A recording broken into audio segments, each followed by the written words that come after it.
true and proud. Ride an iron horse that's free and wild. A bike for true and proud. Admitting I'm scared is not allowed. I may not look so mean and tough, but let me tell you, sir, I'm no powder puff.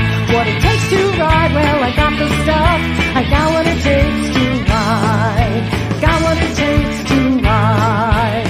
Got what it takes to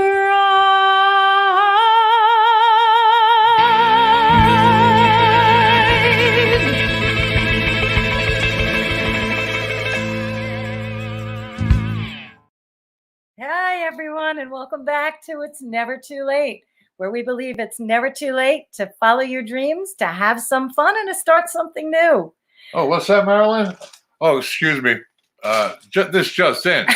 Super Bowl Jam. That's Sunday. This Super Bowl Sunday from 4 to 9 at Maple Lanes at the bowling alley in Rockville Center. This is a benefit for Long Island Cares. Long Island Cares gets food to the needy. So it's for a great cause. The entrance fee is going to be $50, which includes food, unlimited bowling with shoes. You got to have shoes. Got to have those bowling and shoes. Entertainment. There's going to be special guest appearances. You could also watch it broadcast live on the Chapters Rap Network. Right, and that's on Facebook or YouTube, or do it in stereo, both. If you're in the area, please go to the lanes, and there'll be raffles, there'll be a 50-50, and there'll be a lot of great people, and it'll be good to get out of the house after everybody's been cooped in. So that's this Sunday, Super Bowl, between 4 and 9, and rumor has it, we're going to make an appearance. Well, I don't know. At least virtually, anyway, because we're upstate.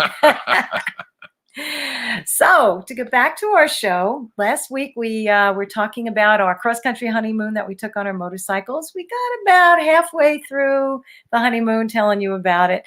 And when we last left off, we were in Deadwood. Deadwood, South Dakota. Historic town. That's our great-great-great-grandparents found that picture while we were there. Oh, stop. That was my new hat that I got in South Dakota. Oh, we go to South Carolina on another show. Wild Bill's Bar. Wild Bill Hickok. This is the bar where he was killed.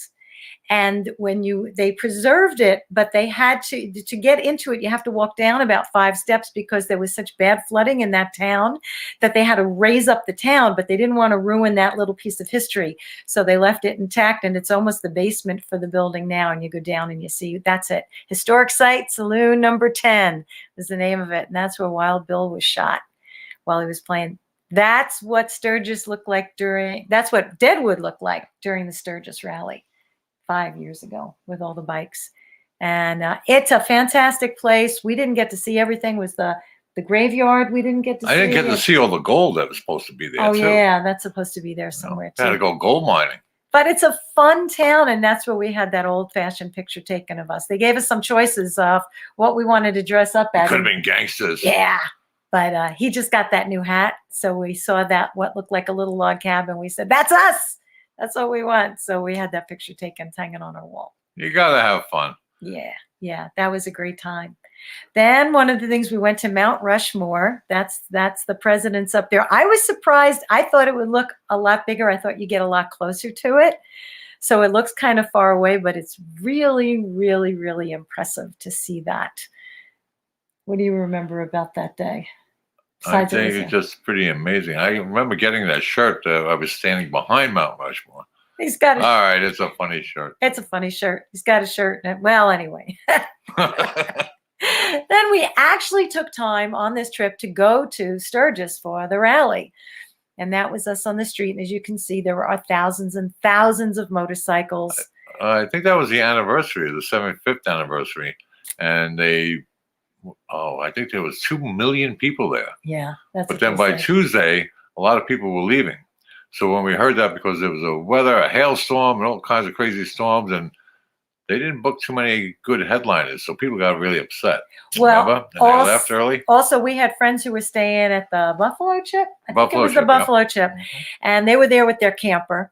and they were there with a bunch of friends, and they said it was so overcrowded. There were so many people there. It was so noisy and dusty, and they said it was a little tricky, but we all had a great time anyway. Curtis and I stayed off-site in Spearfish Canyon. Spearfish Canyon, that log cabin That hotel. it was unbelievable. An amazing hot tub, giant log cabin. Must have been a 50 mile an hour, a 50-mile road.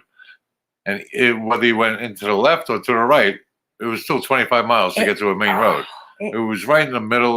There was waterfalls in there. It was just beautiful. Just getting there and getting out. And how about the first when we arrived? Remember, there were thunderstorms. We were so blessed. We just had weather angels all over us because we were riding there, and the GPS doesn't work. You can't get signals in a lot of these places. And we were hoping this was the right road. And on either side of us was thunder and lightning, and the clouds were dark, and we're in the midst of all these trees with this huge forest going right through the forest, and we got there. Exciting. It was exciting.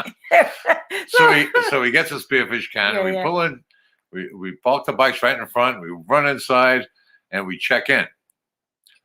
Well, while we're inside, the skies opened up. My buddy Bob left a bag on his bike that wasn't waterproof, and he was a little upset about that. We got there literally minutes before the heavens opened up. It was fantastic. It was great, but seeing all that lightning as you're riding through the mountains, that was crazy. Yeah, that was really wild. crazy.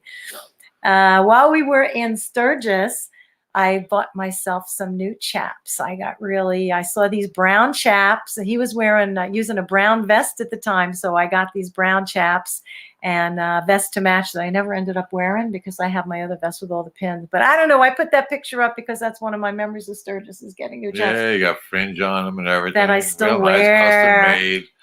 They don't look that good anymore, though. They're just a little bit. Well, weathered. they look great. They got some road dirt on them. Road dirt. And luckily they stretched because this has been a fattening year.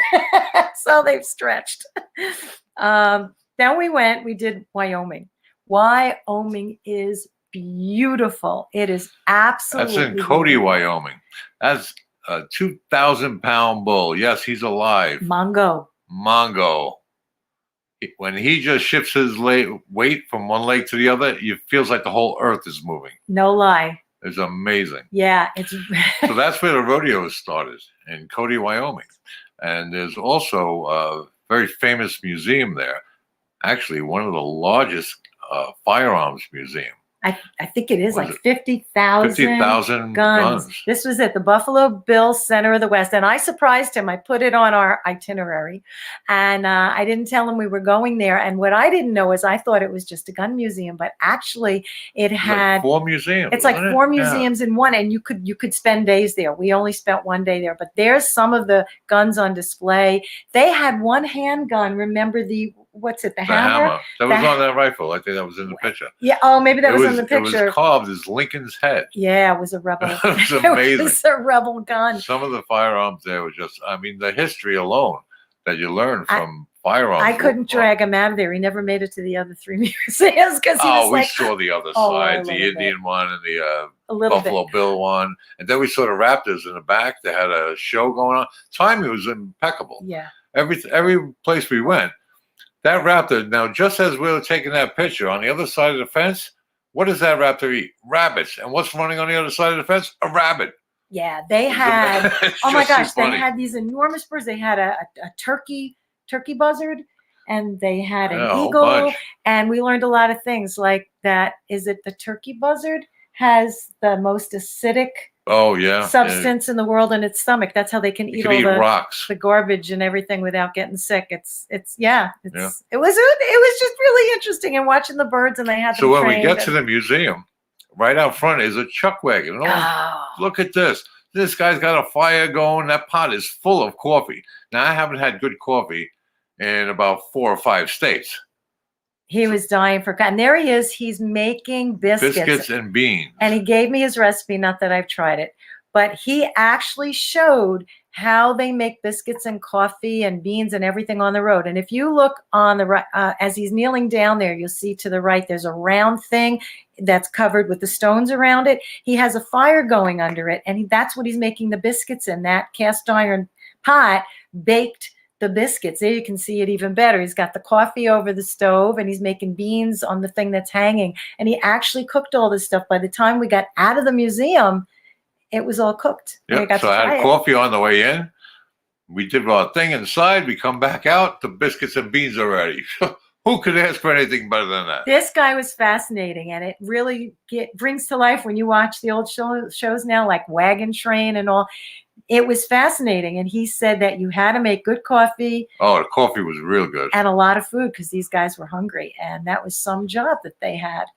And he showed how the chuck wagon folds down so it turns into a table. It was really, really fabulous if you're into old Westerns. And if you're into old Westerns, you would have loved this trip, because we saw so much. Oh, yeah. So much scenery and all that. You'll say, wait, I saw that like in every John Wayne movie. We're getting to that. Our next stop was Jackson Hole, Wyoming. He wanted to see Jackson Hole. You wanted to tell I was told that those are all elk antlers. The Boy Scouts go out and pick up the antlers after they shed, because any animal that has antlers will shed their antlers. You know, like deer in January, February, they'll shed their antlers. So elk do the same thing. The Boy Scouts go out and pick them up. They made these arches. That arch is one of 4 in the middle of the town square. Mm-hmm. And each entrance to the park has an arch like that. It's pretty amazing. It was really amazing. And probably one of the most amazing things we saw on this trip was Yellowstone. We spent 3 days going in and out of Yellowstone. So I put up some pictures that Yellowstone, you think of Old Faithful, the geyser, but this, you're really on a volcano. You're really like walking on an active volcano, and it's hundreds and hundreds of square miles. I don't even know what the mileage is. Look at this was all in Yellowstone. This is all living pools of sulfur and whatever else. The colors are absolutely amazing. That's Old Faithful. Reaches right up to those clouds. And that's not the only geyser. There's a bunch of little geysers all around it, but this is the biggest one. And they can pretty much predict when it's going to go off. They actually have a clock. There's the clock, the Old Faithful geyser. And you can see it's predicted eruption in how many minutes. And I think it was something like every hour and a half, pretty much. 6 minutes, I think. Something like that. Yeah, they said they used to be able to predict it even better. But these are the signs you would see going through Yellowstone. Unstable ground? Are you kidding me? You're really the place is scary. You're walking on a volcano. And we had, yeah, isn't that gorgeous? I didn't put in a picture of the buffalo. Remember we told you our friend Bob was with us, and he was leading us a lot of the times. I mean, all this, it was amazing. So we're in this spot on the road, and there's a bunch of cars around us and other motorcycles, and Bob's in front, I'm in the middle, Curtis is behind me, and there were a herd of buffalo crossing the road. It happens a lot in Yellowstone. These animals are enormous. They're frightening. If they ever stampede, the ground shakes. If you're in your car and they're coming towards you, you're scared. Yeah. So we're on motorcycles. We don't have any protection. And these bison start coming up from behind us. And I'm like, Bob, go, Bob, go, quick, get on. And his bike, he wasn't starting it right away. Bob, go, this is a buffalo. I think it got within 10 feet of us. Yeah. I mean, you could see close. You can feel the ground shake when they run towards you. So it was like, quick. It was amazing. It was amazing. Luckily, we didn't see any bear, because they said there was some bear that actually grizzlies, came running out. Family got attacked. They allow people to camp. They know that these grizzly bears are there, but you're not allowed to have any firearms. Yeah. Yeah, I'm not camping there. No, we didn't do that. Nice hotel. That was for me. So we'd ride in for a day, go out, and then ride at another part. It's enormous. Yellowstone is it's probably, that family did get attacked. Yeah. That was sad. Yeah. And I know a biker got attacked too. Right? Yeah, the bike's noise scared him, and the bear came out and ran, but he was okay. He was all right. But anyway, that's our Yellowstone stories. It's an amazing place. This country, United States of America, is absolutely amazing and beautiful. We didn't even talk about the Log Cabin Hotel that's there. No, gosh. Oh, yeah. It was so big. There's just so much going on. So much to talk about. We went to a lot of national parks while we were on this trip. One of them was Bighorn. And is that Dead Horse Canyon? I think I think that's where the Canyon. echo was. You could yell into this canyon, and in 4 seconds, exactly what you said came back as clear as the It just still. I can't even. I'm speechless. It was absolutely amazing. It was, and we were on this road. It goes into Montana from. Oh, my geography is still bad, but we went Wyoming into Montana. Into Montana. Beartooth Okay, Pass. there you go, Beartooth Pass, and we were there. There it is. 12,000 foot elevation. Yeah. There's still snow on the mountain up there. If you look on the top of that mountain, there's still snow. This is August. The second week of August. 2 weeks before we took this ride, before we got there, they had to close that road because of snow. It's August. Yeah. And we were lucky we got to ride it. That was like 9,700 feet up. That's with our friend Bob. And the view was spectacular. The air is very thin. And what I found out was my bike has a carburetor. Their bikes had fuel injection. The difference being when we got up to the higher elevations, when you got over, I think it was 7,500 feet, I found out, if I turned off my bike to take pictures, the bike didn't want to start. There wasn't enough oxygen in the air for the carburetor to suck it in to start the engine. So while I was on the bike, Curtis and Bob had to take something and fan my carburetor to get more air into it so my bike would start. So I learned anytime we were going on mountains, I had to leave my bike running or it might not start again. One of the little things you learn. And you weren't too happy with the altitude, as I remember. Well, that was later on. Yeah, it was later on. The altitude started getting after 8,000 feet, when you live at sea level, if you don't drink enough water, I found out, it'll have an effect on you. If you're going out west, even to Tahoe, drink lots and lots of water. That didn't hit me until we got to Colorado. Yeah, Colorado, when he was we're at 10,000 feet on our bikes. There was a big drop with no guardrail, and he looks at me and he goes, "Honey, wait a minute. Feeling a little guardrail. dizzy." Guardrail fell because half the mountain, that one lane just disappeared. They were doing construction. Right, they were doing construction. And I'm like, they had to fix that. You can't be dizzy at 10,000 feet up with no guardrail. So we had to find a place to turn around and come back again. I went to the hotel staff and I said, "Is there a doctor?" I said, "My husband just isn't feeling well. He's like, he really can't get his breath very well. And he's just really exhausted." And they said, "Where are you from? What's the altitude where you're from?" I said, "Sea level." They go, "No, how high above sea level?" I said, "Sea level. The ocean is around the corner from us. It's a few miles away." And they went like they'd never met anybody who lived at sea level. And they went, "Oh, he has altitude sickness." Luckily, it wasn't too bad, but I couldn't get him out of there because it was too high up. He had to ride his own bike to get out of there. So we had to get him out of Colorado somehow without going into high elevations. That was a challenge. The whole state is a high elevation. So I was looking at Good luck. We had to get So we had to wait. We went to the first emergency care or urgent care place.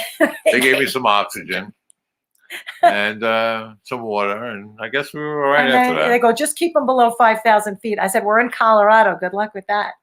But he was fine. He got used to it, and he got so used to it. We'll tell you a little story about that later, where he took me my number one on my bucket list.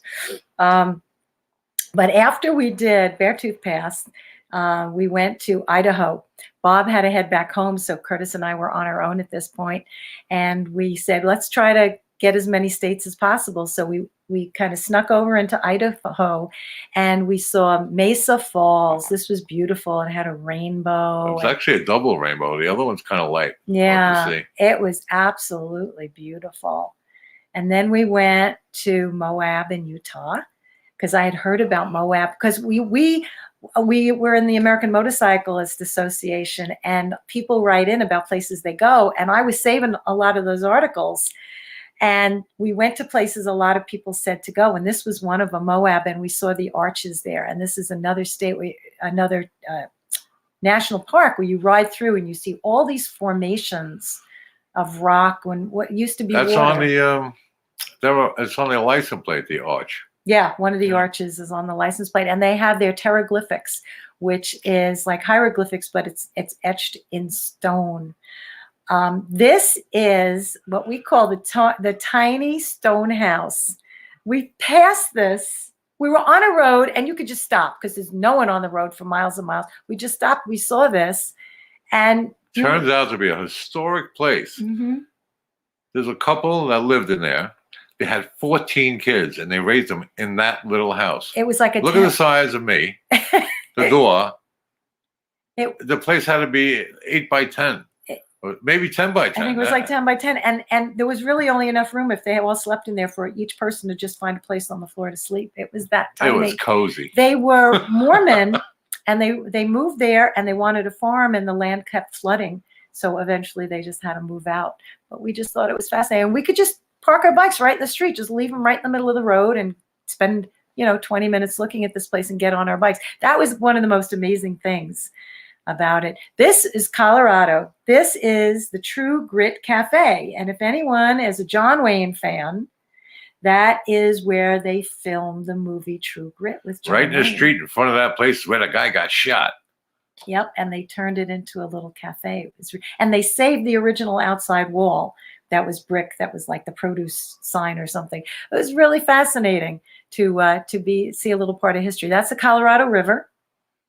Yep. This is some of the sites. Lots of things to do out there. And then Curtis in the Colorado River. Yep, I was He's panning for panning gold. He was panning for There's gold. gold in them there hills. You know what, Carmine, this is to our engineer. I think we're going to end up skipping the video today because I see we're getting kind of close. So we'll just finish telling our stories, and then we'll pick up with the video story next week. So let's see where we left off. The True Grit Cafe, the Colorado River pan. Oh, wait, did we show the picture of him panning for gold? Yeah. We've had that one. Yeah, he had a pan for gold. Then He I brought see that a big dish with sign him. as we're riding Oh, for the Grand Canyon. She's freaking out because I'm making a right, and the elevation is, she's trying to get me to a lower elevation. we were supposed to be going to a lower elevation. He knew the Grand Canyon was the #1 thing on my bucket list to see. He didn't You care. can't go right past it, not stop. And he drove to the Grand Canyon. I'm following him. Go, what are you doing? What are you doing? Well, that's probably the most amazing place we saw, even more than Yellowstone. I thought it was just a big hole in the ground for many years, but then when you get there, it envelops you. It's just so awe-inspiring. Just incredible place. It's not just a big hole in the ground, I'll tell you that. So we ended up, I saw a sign for helicopters. And I hate to fly. I don't. That's another story. We'll that's cover another that story, in another yeah. episode. But I figured it's our honeymoon. We gotta go in a helicopter. So I twisted her arm a little bit, and he goes, it's we our went. honeymoon, please. And I'm like, only because I love you, will you get me up in a helicopter? This took a lot for me to do. So there we are inside the helicopter behind the pilot, and it was raining all around us, and you could see the rain clouds. We were so high up, and there's kind of a picture of some of it from the helicopter. It was breathtaking. It was so beautiful. Curtis and I looked at each other with a tear in our eyes. It was that breathtaking. If you never see anything else in this country, go to the Grand Canyon. If you're big and tough, let me tell you something. This will break you down. It's just that amazing. It really will. The helicopter ride was smooth, like you never felt it before. It was just amazing. The takeoff, you didn't even know you were off the ground. It was just an amazing thing, and it was fun. And we always have to have fun. It was. And when we were staying just outside of the Grand Canyon, I found out that clock's a little fast. We were staying outside the Grand Canyon, and you would see elk just walking around. They're just walking around. Right through the there town. he is. Yeah. Yep, they're on the street. The cars have to stop because the elk are crossing. And there's Curtis with one. We would see them all over the place, and you could stop and take pictures. They were so used to people that they weren't bothered by us at all. It was amazing. And if you haven't noticed by now, as we get further and further into our pictures of our honeymoon, my beard just keeps growing more and more. I don't like to shave when I'm on the road. So the longer Just that one we of my were away, things, the bigger his beard got. So you can tell where we are in the trip by how long his beard was. And we saw how white it was too, honey. Yeah. Well, you married an old man. What the hell you want? I actually brought the cradle, though, I have to tell you. Yeah, he's cute. I'm He's cute, mature. Right? I think he's cute. So we're gonna skip over the video because we don't have time for that now. And we're gonna take you to the Four Corners. And this is an Four interesting Corners. story because Curtis had this thing. He had to go see the Four Corners. All the Four Corners is the exact spot where 4 states meet. It's Colorado, Utah, Arizona, and New Mexico. And if you stand in that spot, but there's nothing else there. You're in the middle of the desert. There's nothing there. So tell them how we ended up with your mirror. So we were on Route 66, and I had an issue with my mirror. My mirror broke. So I see a glacier. I stop in there. It turns out he's a biker. He fixes my mirror. She's inside talking to his wife. And I told him we're going to see the Four Corners. He says, oh, Four Corners, you've got to stop at Monument Valley. I said, what's Monument Valley? I didn't even know what it was. So needless to say, we stopped there. And we found it just at sunset. And it's in the middle of nowhere. It was like 26 miles to anything. Oh, yeah. Make a left on the road by the town. The town was a gas station. Yeah. Yeah. And then it's 24 miles. And there was an American Indian there. And he said, if you go, you'll just catch the sunset. You have to see it at sunset. And if you could see it at sunrise, stay. So we get there and we see that beautiful thing at sunset. And then now it's dark. We're in the middle of nowhere. They have one hotel there run by the Navajos. And it's the peak season. It's August. And I said, you probably have to book this place a year in advance. I go, well, what do we have to lose? Remember, it was 9:05. We get in there and I said, do you have a room by any chance? She looked at the clock and she said, it's 9 o'clock. I can release the handicap room. It hasn't been sold. I went, oh my gosh. So we got to stay. They showed a picture of the movie. Well, 3 minutes left. We got a picture. True. Was it True? No, it was Stagecoach. Stagecoach. They right. played Stagecoach on the wall, and we had a little balcony, and we could sit outside and watch Stagecoach on the wall. And the next morning at You couldn't have planned this any better. No. The next morning at 5 a.m, he woke me up. Now, he had to take his life in his hands to do this. I don't wake up well. He warned me ahead of time because I'm going to wake you up for this. That's part of the sunrise over the monuments. And it was gorgeous. So as we're leaving that day, we noticed they had horses. And then we found out that you could ride a horse through Monument Valley. They take you on a little tour. Well, how could we not do that? So I got off my iron horse to get on a living horse. And that's the main, you'll recognize that they call that left mitten. Yeah, the one on the left mitten, and they have a right mitten. And that, you will see that in every single John Wayne movie you've ever seen. We're going to stop there. And next week, we'll start off with our video next week and finish up the trip. Thank you so much for joining us. We're so glad you're here with us, sharing our honeymoon. We love sharing these stories and sharing this trip. I hope you guys are enjoying it. So God bless you all, and we'll see you next week. Bye-bye. There was a dream, such a dream, just staring at me, the stage on which I will be singing my songs. Yes, I know before long I'll be there at the break. Yes, I know it's my fate.